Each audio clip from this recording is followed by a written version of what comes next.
Kalau orang-orang sekarang pengen jadi barista tuh kan kayak pengen gambar-gambarnya gitu doang kan gitu. Itu sebenarnya kayak bonus sih. Ketika si gambarnya bagus tapi rasanya nggak enak kan orang juga malas gitu. Kalau dulu kan kayak orang cuman kayak oh yaudah kopi ya kopi gitu. Nggak tahu kalau misalnya kopi tuh ternyata ada rasanya bisa asem. Makanya dari situ udah mulai, dan sebenarnya kan kalau Arabica tuh dia emang lebih bagus Ya, buat lambung secara ini, kesehatan dan lain-lain.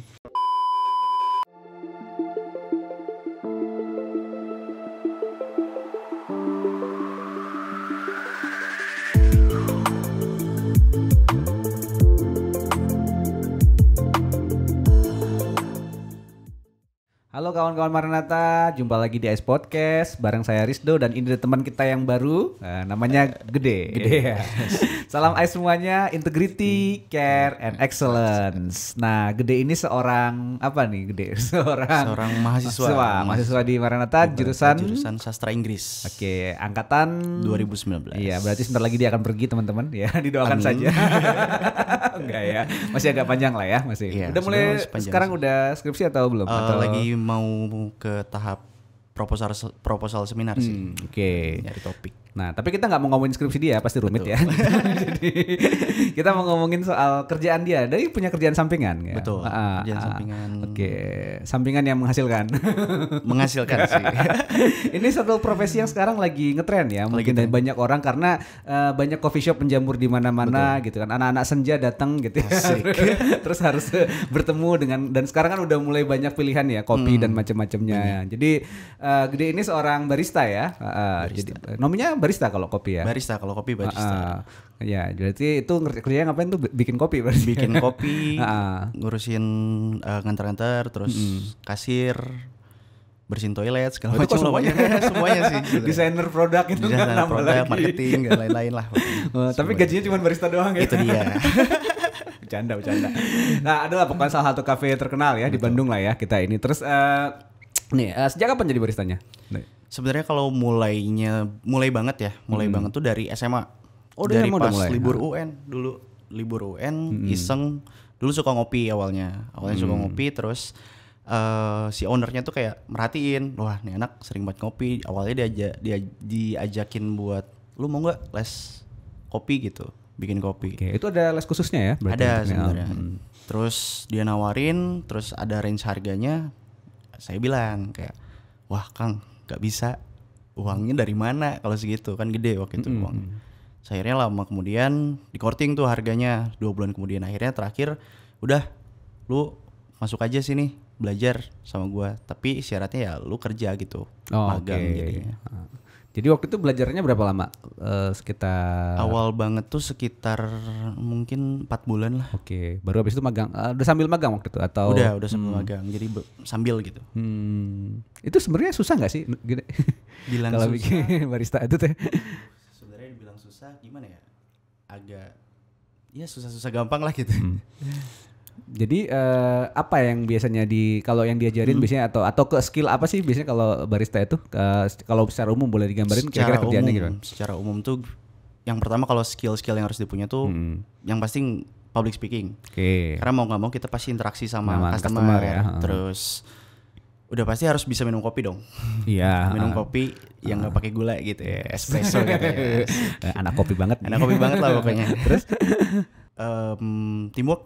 teamwork udah pasti, terus harus bisa juga manage tim mungkin. Tapi kalau skill kopinya sendiri itu memang berapa banyak sih? Maksudnya ada sebanyak apa kalau gambar secara umumnya? Secara garis besar ya, dibagi itu ada espresso base sama ada filter. Jadi secara umum sebenarnya cuma dibagi jadi 2 itu aja. Nah, nanti dibagi-bagi lagi tuh kayak espresso tuh nanti kayak ada cappuccino, ada magic dan lain-lain yang pakai. Jadi tahu semua komposisi itu harus ya, itu wajib. Gitu. Karena ada product knowledge. Gitu. Terus yang kalau ngias-ngiasnya itu skill juga atau itu tuh kalau orang-orang sekarang pengen jadi barista tuh kan kayak pengen gambar-gambarnya gitu doang kan gitu. Itu sebenarnya kayak bonus sih. Ketika si gambarnya bagus tapi rasanya nggak enak kan orang juga malas gitu kan. Itu tuh yang ditekanin sih dulu pas lagi belajar, kayak lu jadi barista jangan cuman pengen bisa ngelatenya doang, namanya latte kan. Latte ya untuk ini. Jangan cuma pengen bisa ngelatenya doang, jadi barista dulu yang pintar katanya, bikin espresso yang bener. Jadi tahu komposisi untuk setiap masing-masing menu itu wajib ya. Wajib gitu. Dan pengenalan soal biji-biji kopi yang banyak-banyak itu dengan itu cara juga, roastingnya dan macam-macam. Itu berarti selama 4 bulan tuh belajar semua itu ya untuk itu. Jadi enggak. Jadi itu benar-benar basic banget 4 bulan tuh, kayak belajar aslinya minum. Kalau sebenarnya beneran itu berapa lama? Kalau aku tuh akhirnya bisa bener-bener nguasain tuh cuman barnya doang ya, dengan kopi segala macam jenis-jenis kopi kayak gitu tuh mungkin 1,5 sampai 2 tahun. Oh lama juga ya. Star master itu berarti. Berarti diajarnya itu tadi yang bilang harus minum juga ya, harus tes juga, harus ini, harus mulutnya juga harus peka ya sama ini. Kalibrasi lidah dulu kalau dulu. Oh kalibrasi lidah kayak alat pengukur aja. Iya. Terus penggunaan mesin-mesin dan macam-macamnya juga ya harus. Iya, itu juga wajib. Oke. Kayaknya rumit juga ya gitu. Tapi banyak banget. Tapi itu kan jadi tren kan sekarang. Kalau misalnya kalau jadi barista itu entah cowok atau cewek jadi barista kan kesannya sekarang gitu kan kayak. Jadi katanya level kecilnya nambah itu. Apalagi apron kan katanya. Yes. Bener nggak ngerasain nggak kalau kayak gitu? Awal sih iya sih. Belakang kayak aduh. Gitu ya. Udah mulai capek. Tapi suka banyak yang nge-DM atau ini nggak ya? Nggak ya, bercanda. Nah kalau dia sendiri ngelihat tren kafe-kafe sekarang seperti apa sih, kan banyak yang menjamur ya. Terus dan orang-orang juga sekarang makin picky dalam kopi gitu. Betul, kan. Kalau dulu kan cuma mesen kopi hitam sama kopi susu tuh biasanya gitu. Sekarang kan udah ini bijinya dari mana, di roastingnya apa gitu-gitu. Nah kalau lu sendiri melihat kayak gitu gimana? Sebenarnya kalau misalnya dari si apa ya? Kalau orang kopi itu pada bilangnya wave-nya gitu. Si wave-nya tuh sekitar 2016 tuh itu udah mulai tuh. Semenjak filosofi kopi. Oh, film itu. Iya, betul. Di situ udah mulai rame kayak ini beans dari mana, dari region mana. Terus udah mulai rame tuh beans di Indonesia mulai makin naik sekarang. Nah, sekitar tahun 2018-an itu udah mulai kehantam lagi sama kopi to go. Oh, kopi susu yang gula aren. Betul. Kayak kopi tuku yang kayak gitu-gitu. Janji jiwa masuk semuanya. Jadi ada franchise baru ya yang lebih ini. Dan akhirnya trennya tuh udah mulai geser. Jadi kayak orang-orang yang awalnya anggaplah kemakan sama si filosofi kopi itu. Akhirnya udah mulai geser. Udahlah kopi mah simple, yang penting kopi susu gula aren gitu. Kemana-mana nyarinya itu. Terus buat coffee shop yang dia masih idealis, dia nggak mau tuh ngikutin. Dia kayak ya udah tetap pakai standar yang ada segala macam, mainnya kopi filter atau espresso base misalnya pakai yang mesin itu. Nah mulai geser, akhirnya nggak bisa juga. Ternyata maksudnya nggak bisa dapet pasarnya ketika mereka nggak ngikutin. Akhirnya pada ngikutin semua. Sekarang hampir di mana-mana kan udah pasti ada kayak kopi susu gula aren pasti kayak gitu. Nah mulai kesini, kalau yang saya lihat sih udah mulai geser lagi, balik lagi ke zaman yang filosofi kopi. Oh, jadi lebih ini lagi, lebih selektif lagi milih dan ini. Kayak misalnya, jadi kan secara garis besar di Indonesia tuh ada Arabica sama Robusta. Betul. Nah, sekarang tuh kalau coffee shop udah mulai edukasinya, saya pakai full Arabica nih, lebih aman di lambung, segala macam kayak gitu. Oh, jadi spesifikasinya udah makin dikasih tahu ke customer ya. Betul. Gitu. Dan kayaknya customer juga kalau dapat pengetahuan itu dan bisa praktekin kayaknya lebih keren ya. Kalau dulu gimana? Kenapa tadi mau bilang gimana? Kalau dulu kan kayak orang cuman kayak yaudah kopi. Ya kopi gitu, nggak tahu kalau misalnya kopi itu ternyata ada rasanya bisa asem. Makanya dari situ udah mulai. Dan sebenarnya kan kalau Arabica tuh dia emang lebih bagus ya, buat lambung secara kesehatan dan lain-lain. Gitu. Tapi makin kesini ya orang udah mulai bisa nikmatin sih kelihatannya di coffee shop udah pada nyarinya ya kopi Arabica tadi gitu. Itu beneran nyari karena itu dan tesnya mereka rasain atau karena buat edgy, buat gaya-gayaan? Mungkin edgy sih. Soalnya kalau di kopinya sendiri pada bilang ini sih ada istilah pendekar dulu tuh. Apa tuh? Pendekar tuh jadi kayak orang-orang yang baru belajar kopi atau punya knowledge dasar kopi itu datang ke bar, interaksi sama barista. Flexing flexing dia kayak, Mas minta ininya pakai suhunya 83 derajat, bean size-nya dibuat kayak gini, nanti diseduhnya berapa menit gitu. Ada banyak kayak temen gitu. aku pernah ada barista ngerjain gitu. Jadi dia bikin sama aja, tapi dia merasa rasanya beda gitu. Iya. Itu aku juga sering ngerasain sih kayak gitu. Aku sering, maksudnya apa ya, kan kadang udah capek tuh seharian nge-shift. Capek nge-shift, akhirnya ya ada customer pendekar kayak gitu kan. Jadi kayak oh iya ya siap. Pertama udah dibuatin, katanya wah mas nggak enak, coba deh mas pakai green size kayak gini, suhu segini, ya segala macam lah kayak gitu. Terus gue buatin, udah buatin aja yang sama gitu kan. Pas dia minum, nah mas ini enak mas. Jadi kayak gitu.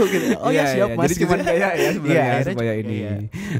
Itu kadang-kadang memang perlu ya. Jadi apa namanya, kepalsuan tuh memang harus ada di mana-mana ya. Skill itu. Skill. Oke, tapi lu ngeliatnya positif ya trennya kalau untuk ini. Karena kan sekarang orang udah mulai banyak variatif dan macam-macam. Dan juga mungkin juga kopi-kopi lokal juga diangkat ya, banyak yang itu. ini. Jadi kalau dulu kan petani, kalau satu lagi kayak dari petani. Jadi rata-rata kayak coffee shopnya udah mulai datang ke petani sendiri. Oke, jadi memotong rantai ini ya, distribusinya ya. Betul. Dan lebih sejahtera lah. Oke, bagus juga sih. Dan akhirnya juga mungkin karena banyak di tempat wisata juga ya, coffee shop, dan orang-orang jadi tahu ya, oh ini kopinya Indonesia ternyata macam-macam juga ya gitu. Jadi menarik sih. Indonesia apalagi dulu kayak Gayo udah terang banget gitu ya. Toraja udah gitu ya. udah jadi hype dan jadi mahal sekarang. Sekarang daerah-daerah Jawa Barat juga gitu kayak udah mulai naik. Betul ya. Kalau di Bandung teh Batu Lonceng sama ini ya betul ya. Ada beberapa wilayah-wilayah yang emang jadi itunya kopi gitu. Saya sih nggak terlalu suka ngopi, cuman suka merhatiin orang-orang yang hype dan suka flexing kopi. Tapi asik sih memangnya. Jadi ada keceriaan baru ya, ada nuansa yang baru gitu. Nah, lu sendiri selama kalau kerja di kafe gimana? Suka dukanya apa kalau ini? Suka dukanya dulu kali ya. Dukanya apa tuh? Kalau dukanya lebih kayak bukan duka sih, lebih kayak ya udah gitu sambil kuliah. Oke, iya sih. Kuliah kan kayak struggle-nya lebih berat ya. Struggle-nya berat. Jam 7 udah ke kampus. Kamu biasanya shift-nya yang sore? Shift sore. Shift sore dari jam 4 sampai jam 12 malam. Jam 1-2 baru sampai rumah. Bentar udah kuliah lagi. Wes. Itu struggle sih. Sama ya pasti kan kalau di coffee shop yang terakhir ini dia dia ada kayak trainingnya gitu, training yang ngerentet gitu. Nah, aku masuk kayak bareng ada sama 1 atau 2 orang, banyak ketinggalan jadi. Oke. Jadi kayak gitu. Cuman senengnya satu udah pasti dapat ngopi gratis. Oh emang suka kopi ya? Ngopi, jadi kayak kadang dulu kan pengen ambil nugas sambil ngopi ya, sekarang ya ngopi gratis aja gitu. Terus bisa dapat banyak kenalan baru. Oh iya betul ya, di kafe-kafe memang biasanya sering ada obrolan-obrolan dan gaul yang baru ya. Betul, gitu. Jadi dapat circle baru yang sebelumnya kayak kayaknya gue nggak pernah mikirin bakal kenal sama dia gitu. Entah itu sama customer, entah itu sama barista lain di coffee shop lain gitu. Oke. Oh sering ada komunitasnya juga ngumpul antar barista gitu? Sebenarnya ada, cuman kalau aku sih nggak ikut. Jadi kayak lebih kayak ya udah datang ke coffee shop mana, ngobrol sama baristanya, klik. Iya, jadi kopi gitu. Sekarang membuka obrolan ya. Kopi membuka obrolan. Jadi ini ya, persahabatan lewat secangkir kopi. Lewat secangkir. Anak senja banget ya. Anak senja banget nih, bahasanya semakin lama semakin puitis teman-teman.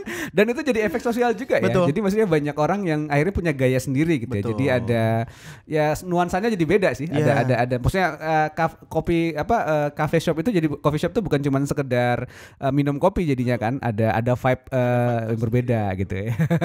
Kadang malah orang udah mirip kayak minuman yang mereka pesen tuh udah jadi kayak zodiak gitu kayak. Oh, jadi identitas dia jadi identitas dimasukin gitu. Gua mah espresso, gua anak ini gitu ya. Aduh. Cewek espresso itu gimana cowoknya? Kalau cowok latte tuh kayaknya agak ini deh gitu ya. Banyak tuh banyak. Kayak itu jadi ini baru ya, dan sebenarnya bisa dipahami bareng-bareng ya kalau teman-teman memang tertarik mendalami ya, pasti banyak suka dukanya ya, semua profesi juga pasti. Dan emang ini gitu. Thank you banget nih ya sudah berbagi Gede sama kita semua gitu ya. Nanti kita kapan-kapan di ini ya, ini kopinya dari bukan ya. Ceritanya begitu, ada kopi di sini ceritanya. Gitu. Thank you. Diseruput dulu ya gitu kan. Enggak tahu nih kopinya apa nih. Oke, tapi terima kasih banget udah sharing ya, dan ini jadi ini ya pengetahuan kita bareng-bareng dan juga semangat kita, inspirasi juga ya, karena buat teman-teman yang mungkin suka ke coffee shop yang mana gitu ya, teman-teman coba share selera kopi Anda apa gitu kan, dan bagaimana cerita teman-teman saat pernah berinteraksi dengan teman-teman yang lain di coffee shop, atau itu tadi persahabatan atau percintaan dimulai dari sebuah kopi. Cangkir kopi ya. Boleh ceritain bareng-bareng di kolom komentar nanti ya. Tetap menginspirasi satu sama lain, tetap jadi berkat buat yang lain teman-teman.